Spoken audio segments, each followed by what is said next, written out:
ஈரானில் உள்ள விமான நிலையம் மீது இஸ்ரேல் வான்வழி தாக்குதல் நடத்தியிருக்கிறது. கூடுதல் விவரங்களோடு இணைகிறார் செய்தியாளர் ராஜேஷ். வணக்கம் ராஜேஷ். விமான நிலையத்தில் தாக்குதலானது நடந்திருக்கிறது, கூடுதல் விவரங்கள். வணக்கம். ஈரான் விமான நிலையத்தின் மீது தாக்குதல் நடத்தப்பட்டிருப்பதாக தகவல் கிடைக்கப்பட்டிருக்கிறது. அது தொடர்பான வீடியோவும் தற்போது வெளியாகி இருக்கிறது. ஏற்கனவே இன்று காலையிலே நாம் செய்தி பார்த்திருந்தோம். இஸ்ரேல் ஈரான் தொடர்பான போர் சம்பந்தம் அது காரணமாக ஈரான் நாடு முழுவதும் அந்த வான் பாதுகாப்பு செய்யப்பட்டிருக்கின்றது. குறிப்பாக அந்நாட்டின் மேல் பகுதியிலே இந்த விமானங்கள் பறப்பதற்கு தடை விதிக்கப்பட்டிருக்கின்றது. இந்த நிலையில விமான நிலையம் முழுவதுமாக தீப்பற்றி எரியக்கூடிய அந்த காட்சிகளை பார்க்கின்றோம். அடர் கரும்புகை சூழ்ந்து அந்த விமான நிலையம் முழுவதும் தீப்பற்றி எரியக்கூடிய ஒரு காட்சியை பார்க்க முடிகின்றது. இரு நாட்டிற்கும் இடையே போர் பதற்றம் நீடித்து வருகின்றது. இஸ்ரேல் நாட்டு ராணுவம் அந்த ஈரான் நாட்டின் சில பகுதிகளை குறிவைத்து தாக்கியிருக்கிறார்கள்.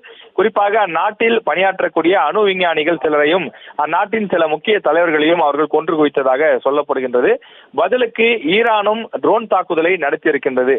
ஈரான் நடத்திய ட்ரோன் தாக்குதலில் இஸ்ரேல் தொடர்ச்சியாக இந்த தடுப்பு பணிகளை மேற்கொண்டு வருகிறது. இந்த நிலையில மீண்டும் இஸ்ரேல் தரப்பிலிருந்து தாக்குதல் ஆரம்பமாகி இருப்பதாக சொல்லப்படுகின்றது. அதன் ஒரு பகுதியாகத்தான் இந்த விமான நிலைய தாக்குதலும் நடத்தப்பட்டிருப்பதாக சொல்லப்படுகிறது.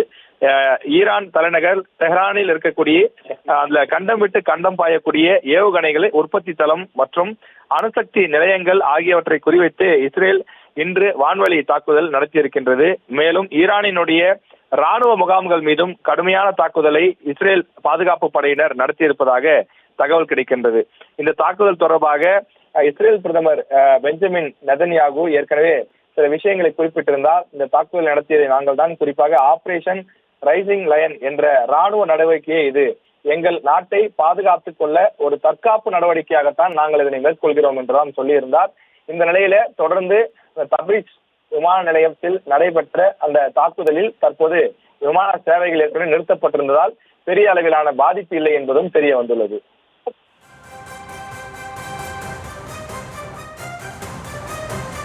கூடுதல் விவரங்களுக்கு நன்றி ராஜேஷ்.